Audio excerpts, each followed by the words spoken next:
러시아와 우크라이나 간의 전쟁 긴장감이 일부 완화되며 글로벌 증시에 이어 우리 증시도 반등에 성공했습니다. 전쟁에 대한 우려가 줄어들자 유가가 안정되고 암호화폐가 상승세를 보이는 등 투자 심리가 되살아난 모습입니다.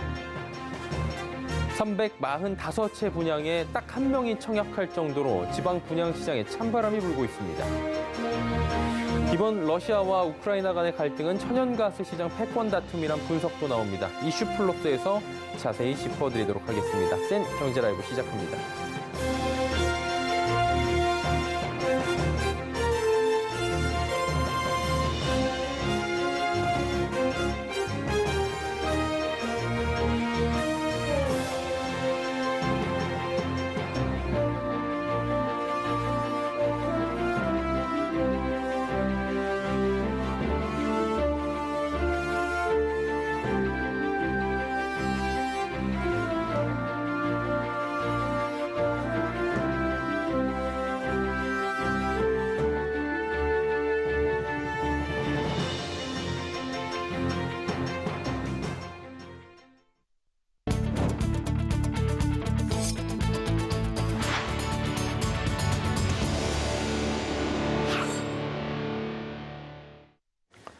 시청자 여러분 안녕하십니까? 센 경제라이브 서정덕입니다. 우크라이나 긴장 완화에 인플레이션 부담도 줄어들며 글로벌 증시를 비롯해 국내 증시까지 모두 급등 마감했습니다. 특히 코스닥은 1년 8개월 만에 4%대의 급등을 기록하기도 했는데요. 최민정 기자입니다. 오늘 코스닥은 지난 2020년 6월 16일 6%대 급등 이후 처음으로 4.55% 급등 마감에 성공했습니다. 코스피 역시 1.99% 올랐는데 이는 지난 15일 러시아가 우크라이나 국경으로 보낸 병력을 일부 철수하겠다고 밝히며 군사적 긴장감이 일부 해소됐기 때문으로 풀이됩니다. 통상 지정학적 리스크가 완화되면 글로벌 증시가 반등에 성공하는 게 일반적이긴 하지만 이번 우크라이나 사태는 원자재 가격 급등을 야기시켜 인플레이션 압력을 높여왔다는 점에서 시장은 더욱 크게 반응한 것으로 보입니다. 특히 간밤 미국의 1월 생산자 물가지수가 전년 동월 대비 1% 상승한 것으로 나타나며 시장 예상치를 크게 웃돌았지만 글로벌 시장은 동요하지 않았습니다. 이는 최근 우크라이나 사태로 국제유가와 천연가스 가격이 급등해 원가 부담이 커지며 인플레이션 우려가 높아지던 와중 러시아군의 일부 철수 소식이 미국 연방준비제도의 금리 상승 압력을 줄일 수 있다는 기대감으로 작용한 겁니다. 지정학적 위험은 다소 완화됐지만 여전히 안심할 상황은 아니라는 의견도 나오고 있습니다. 조 바이든 미국 대통령은 러시아가 발표한 우크라이나 국경지대 일부 철군 주장을 검증하지 못했다며 군사분쟁 가능성은 여전히 높다며 경계를 늦추지 않았습니다. 증권업계 관계자도 미국과 러시아 간 신경전이 아직 여전하고 인플레이션 우려와 다음 달 FOMC 의사로 공개를 앞두고 있는 만큼 변동성 요인이 완전히 해소된 건 아니다라고 전망했습니다. 서울경제TV 최민정입니다. 러시아와 우크라이나 간의 전쟁 우려가 진정되며 위험자산 투자 심리가 되살아났습니다. 암호화폐 시세는 장중 4% 이상 올랐고 전쟁 위기에 급등하던 유가는 진정세를 찾았습니다. 윤다혜 기자입니다. 우크라이나 사태가 진정 국면에 접어들며 암호화폐가 상승세를 보이고 있습니다. 현지 시간 15일 푸틴 러시아 대통령이 숄츠 독일 총리와의 공동 기자회견 자리에서 전쟁을 원치 않는다는 뜻을 밝히면서 군사적 긴장감이 일부 해소됐기 때문입니다. 이 같은 푸틴의 한마디에 시장은 즉각 반응했습니다. 암호화폐 시세는 장중 4% 이상 상승하며 회복세를 보였습니다. 암호화폐 거래소 빗썸에 따르면 오후 4시 기준 비트코인은 5,323만 2천 원에 거래되고 있습니다.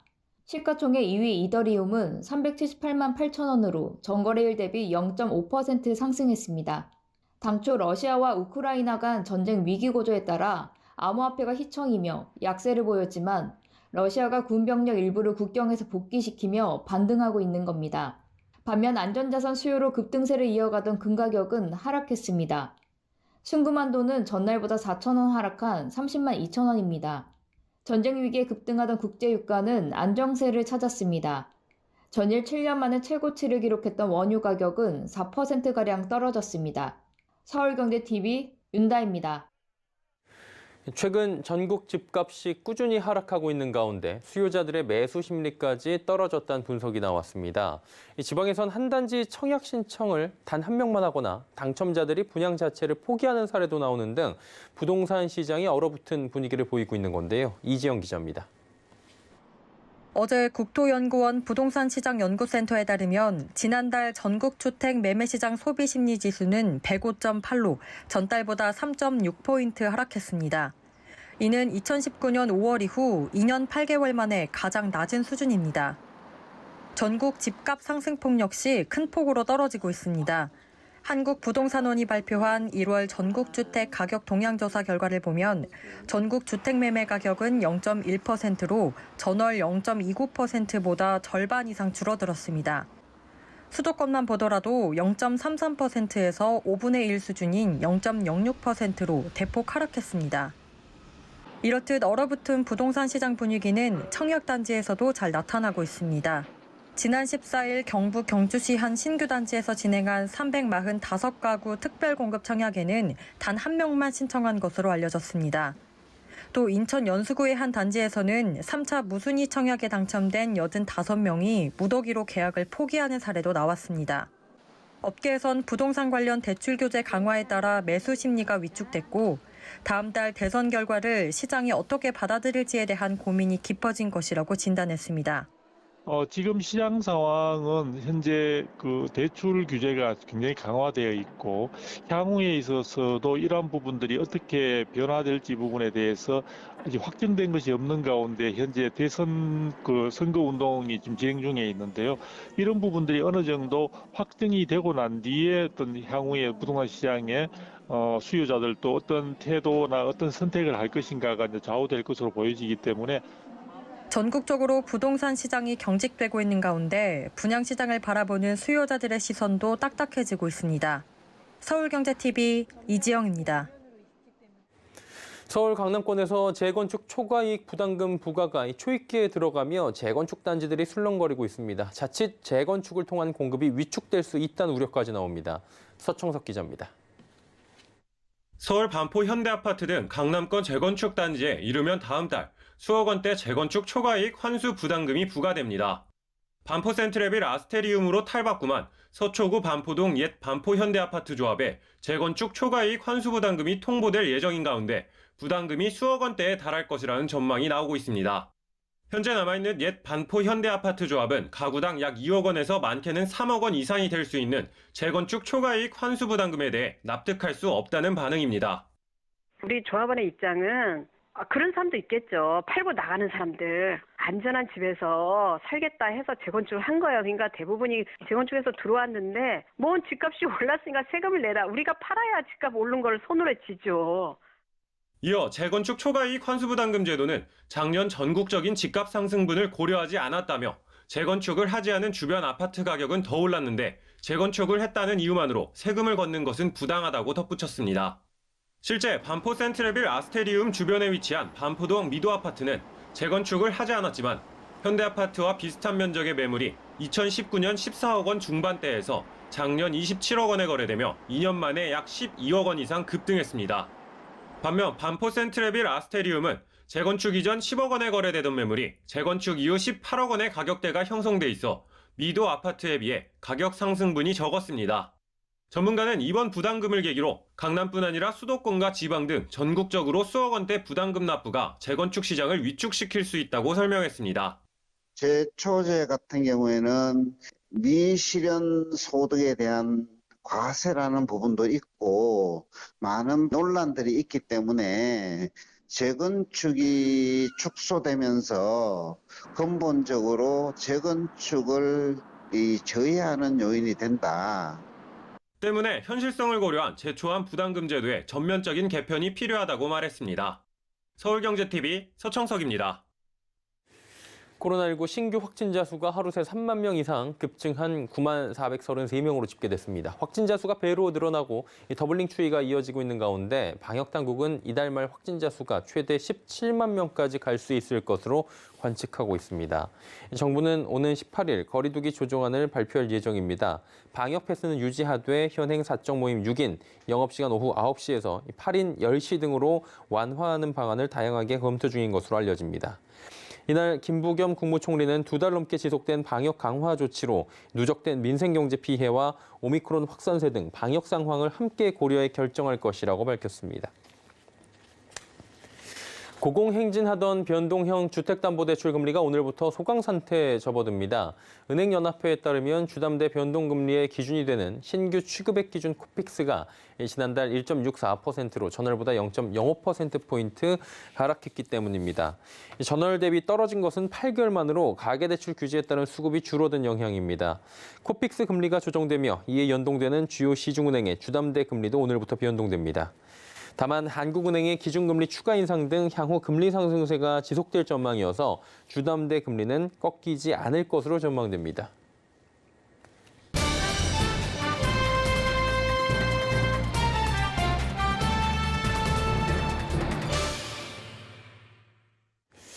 러시아, 우크라이나 이 침공 움직임을 보이고 있죠. 국제사회가 지금 초긴장 상태입니다. 말 그대로. 양국 갈등이 어제 오늘 일은 아닌데 군사 움직임까지 보이면서 전쟁 가능성이 계속 제기가 됐었고요. 다행스럽게 어제 일부 러시아군이 철수를 했고요. 지금도 이제 철수하는 곳들이 좀 크림반도 쪽에서는 있다고 하죠. 긴장감이 다소 완화된 모습을 보이고 있습니다. 자세한 내용 반길주 인하대학교 국제관계연구소 안보연구센터장과 함께 이야기 나눠보도록 하겠습니다. 센터장님, 첫 질문 그냥 바로 드릴게요. 왜 우크라이나를 러시아가 공격하는 건지 궁금하고요. 일부에서 3차 대전 이런 표현까지 쓰고 있는 건데 진짜 속내는 뭡니까? 한마디로 러시아는 기회를 포착한 겁니다. 나토 동지를 막고 잘만 되면 우크라이나도 세력권에 둘 수 있는 기회지요. 우크라이나 사태는 사실 근본적인 요인과 촉발적 요인으로 살펴볼 수 있어요. 근본적인 요인은 러시아에게 벨라루스, 우크라이나와 함께 하나의 러시아라는 인식이 있습니다. 그런데 젤렌스키가 우크라이나 대통령이 된 후에 친서방 정책을 펼치고 나아가 나토 가입까지 추진을 했죠. 그러면서 푸틴은 이제 국제 현실 정치에서 원 러시아 정책을 실행으로 옮겨야 할 기회가 생겼다라고 생각한 겁니다. 즉 촉발 요인이 부상한 거죠. 푸틴은 이런 기회를 절대 놓치지 않으려고 할 겁니다. 2014년에도 이와 유사한 기회가 생기니까 바로 크림반도 합병에 성공했거든요. 물론 이러한 상황을 기회로 역이용할 수 있는 것은 러시아의 재무장이 가능했다는 측면이 하나가 있고 또 2020년에 완공한 가스관 노스트림2가 있죠. 이게 또 러시아에게는 대유럽 경제 레버리지로 활용될 수 있는 측면이 있습니다. 그래서 우크라이나 공세에서 유리하게 작용한 측면이 있다고 볼 수 있습니다. 그러니까 결국에는 미국도 그렇고 유럽 국가들도 지금 독일, 프랑스도 빠르게 움직이고 있고 중국도 움직이고 있는 것 같은데 태도가 궁금합니다. 물론 자국 이익을 먼저 따지느라 셈법은 복잡할 것 같은데 각국의 움직임은 구체적으로 어떻습니까? 예, 말씀하신 대로 각각의 셈법이 있습니다. 미국에게는 패권 지위의 문제가 걸린 거고 유럽에게는 직접적인 영내 안보 위협의 문제죠. 중국에게는 국제질서 변경의 혹이라는 측면이 공존합니다. 미국은 아시다시피 중국과의 패권 주도권 경쟁에 사활을 걸고 있습니다. 그런데 러시아까지 지금 견제해야 되는 상황이 현실이 됐죠. 즉 인도태평양 지역과 유라시아라는 두 개 전장을 동시에 관리해야 되는 난제에 봉착한 겁니다. 또한 유럽은 나토와 별개의 유럽군 창설이 필요하다는 논의가 상당히 있는 와중이기도 한데 이번에 나토가 우크라이나 사태를 제대로 해결하지 못하면 이 논의의 향방에도 크게 영향을 미치기 때문에 유럽의 셈법도 복잡할 수밖에 없고요. 또 중국은 러시아와의 미로를 최근에 과시하고 있잖아요. 근데 이런 미로를 전략적으로 활용해서 러시아가 미군의 세력 분산을 강요해주면 중국은 남중국해, 동중국해, 대만 해협에서 미중 경쟁의 주도권을 장악하는 데 유리하다는 판단이 있을 거로 보입니다. 또 이제 노드스트림2 이게 가스 관련인데 승인도 미국을 비롯한 유럽 국가들이 러시아의 우위를 점하기 위해 압박카드 쓰는 게 아니냐 이런 시각도 있는데 이 부분은 어떻게 보십니까?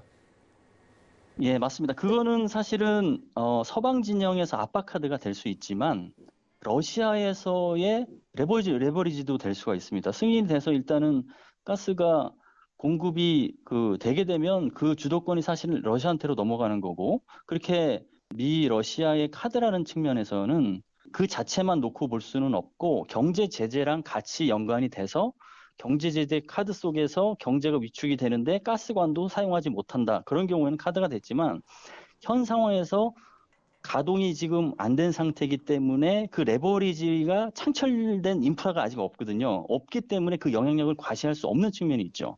그래서 그 말씀하신 게 효력을 발휘하려면 경제 제재랑 같이 가면서 그것을 원천적으로 레버리지가 올라가기 전에 사용할 수 없게 만드는 그런 조치랑 같이 있어야 된다고 봅니다. 이 문제가 지금 조금 소강 상태긴 한데 앞으로 어떻게 흘러갈 것으로 전망하고 계십니까? 현재 협상 채널은 열려 있기 때문에 일각에서 제기되고 있는 3차 세계대전 우려는 시기상조라고 봅니다. 다만 협상 결과에 따라서는 러시아가 다양한 선택지를 내놓을 가능성이 있습니다. 전략적 후퇴가 될 수도 있고 국지 도발이 될 수도 있고 동부 지역 점령이 될 수도 있고 전면전이 될 수도 있겠죠. 근데 이제 중요한 점은 세계 경제에 미치는 부정적 영향을 무시할 수 없다는 것입니다. 러시아가 이 가스관을 어떤 식으로 활용하느냐에 따라서, 그리고 가스관이 나중에 이 지렛대로 어느 정도 가동이 될 경우에 가스관을 계속 레버리지로 활용할 것이냐지에 문제가 있습니다. 근데 여기에서 저는 이 가스관을 대단한 그 레버리지로 높일 시나리오는 높게 보지는 않습니다. 왜냐하면 러시아가 사실은 이걸 통해서 경제를 창출하려고 하는 지렛대로 많이 사용해 왔고, 이 지렛대를 통해서 러시아의 재무장도 앞으로 더 가능할 것이기 때문에 스스로 발목을 죄는 게 될 수 있어서 그게 높지 않다라고 볼 수는 있지만, 이 가스관이 사실은 어떤 형태로든 지렛대식으로 방향이 돼서 이걸 갖고 안보 불확실성의 영향력을 높이는 방식으로 사용하게 된다면 역시 시장이 불안정해지겠죠. 그러면 이런 불안정성으로 인해서 한국의 에너지 수급 및 증시에도 불확실성이 생깁니다. 이 요소만으로도 굉장히 부정적인 의미가 크고 있다고 보고요. 좀 더 거시적으로는 사실 미국이 동맹국 우방국과 공조를 통해서 중국과 디커플링된 글로벌 공급망 재구축에 나서고 있습니다. 근데 이번 우크라이나 사태를 통해서 이 디커플링 대상에 러시아의 다는 아니겠지만 일정 부분 포함될 수 있는 소지를 남기게 된다라는 게 주목될 부분이라고 봅니다. 이러면 사실 아이러니하게도 초연결 시대에 이러한 부상되고 있는 이러한 경제 디커플링에 한국은 어떻게 대응해야 할지 숙제를 안겨주는 것이고요. 즉 경제 안보가 중요한 시대를 예고합니다. 예, 국제 정세 얘기 들어봤습니다. 반길주 인하대 국제관계연구소 안보연구센터장과 함께했습니다. 오늘 말씀 잘 들었습니다.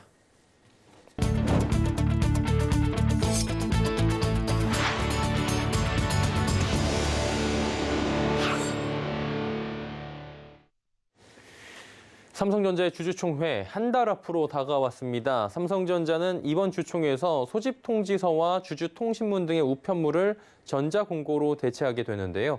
자, 이렇게 함으로써 3천만 장의 종이를 아낄 수 있게 됐다고 합니다. 정세미 기자입니다. 삼성전자가 다음 달 16일 경기도 수원 컨벤션센터에서 제53기 정기 주주총회를 개최합니다. 올해 주총에선 ESG 경영 강화 차원의 새로운 모습을 볼 수 있을 전망입니다.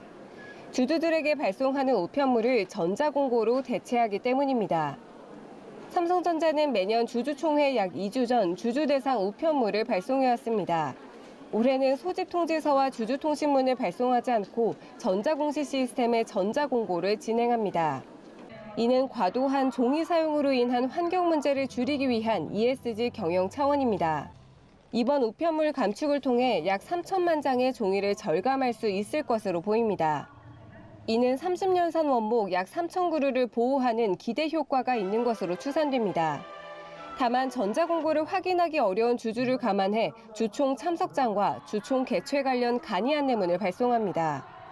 한편 삼성전자는 이번 주총에서 경계현 삼성전자 DS 부문장과 노태문 MX 사업부장 등 4명의 사장을 사내이사로 신규 선임합니다. 이외에 사회이사로 김한조 하나금융공익재단 이사장을 재선임하고 한화진 국가과학기술인력개발원 석좌교수와 김준성 싱가포르 투자청 매니징 디렉터를 신규 선임하는 안건도 상정할 예정입니다. 서울경제TV 정세미입니다. 하나금융그룹이 인천으로 이전하기 위해 서구 청라국제도시에 첫 삽을 떴습니다. 하나금융은 전날 인천 서구 청라국제도시 소재 하나글로벌 캠퍼스에서 청라그룹 헤드쿼터 착공식을 개최했습니다. 지하 7층, 지상 15층 규모의 그룹 헤드쿼터 건물엔 하나금융지주, 하나은행, 하나금융투자, 하나카드, 하나생명보험, 하나손해보험 등 6개 관계사가 입주할 예정입니다. 청라그룹 헤드쿼터는 착공식을 시작으로 48개월의 공사 기간을 거쳐 2025년 말 완공될 예정입니다. 최근 한 직원의 2,220억 원 횡령으로 주식시장을 발칵 뒤집어 놓은 이 오스템 임플란트에 이어 다른 상장사에서도 직원의 회사 공금 횡령 사건이 발생했습니다. 전일 코스피 상장사 계양전기는 자사의 재무팀 직원을 횡령 혐의로 고소했다고 공시했습니다. 추정 금액은 245억 원으로 계양전기 자기 자본의 12.7%에 해당한 규모입니다. 한국거래소는 횡령 혐의 발생으로 계양전기에 상장 적격성 실질심사 사유가 발생했다며 오늘부터 주식 매매 거래를 정지시켰습니다. 거래소는 다음 달 10일까지 계양전기가 기업심사위원회 심의 대상에 해당하는지 여부를 결정할 예정입니다. LG전자가 LED 사이니지에 대체 불가 토큰 NFT 디지털 아트 플랫폼을 적용합니다. LG전자는 세계적 디지털 아트 플랫폼 업체 블랙도브와 파트너십을 맺었다고 밝혔습니다. 양사는 이번 협약을 계기로 글로벌 시장에 공급하는 LED 사이니지에 블랙도브의 디지털 아트 플랫폼을 탑재합니다. 이는 지난해 10월 미국에서 시작된 디지털 아트 플랫폼 탑재를 글로벌 시장으로 확대하는 겁니다. 블랙도브는 전 세계 50여 개 국가에 고화질 디지털 아트 감상 플랫폼을 제공하는 등 400명이 넘는 유명 작가들의 작품을 확보하고 있습니다. LG 사이니지 고객들은 블랙도브의 전문 큐레이터가 선정한 아티스트의 작품을 체험할 수 있습니다. LG전자는 다양한 크기와 해상도의 LED 사이니지로 서비스를 구현한다는 계획입니다. 기업형 보험 대리점 GA라고 불리죠. 인카금융서비스가 코스닥 기존 상장 첫날 장중 19% 하락하며 부진한 성적을 기록했습니다. 오늘 인카금융서비스는 공모가 18,000원을 밑도는 17,250원의 시초가를 형성했습니다. 개장과 동시에 15% 급락하며 인카금융서비스는 시초가 대비 16.52% 하락한 14,400원의 장을 마감했습니다. 국내 GA 업계에선 두 번째로 상장에 성공한 인카금융서비스는 기관 수요 예측에서 13.69대 1의 저조한 경쟁률을 기록하며 주가 흐름에 대한 우려의 목소리가 제기되기도 했습니다. 한편 인카금융서비스는 이번 기업 공개를 통해 확보한 공모자금을 인공지능 설계사 개발과 차세대 시스템 구축을 위한 IT 투자, 또 차입금 상환 등에 사용하겠다고 밝혔습니다.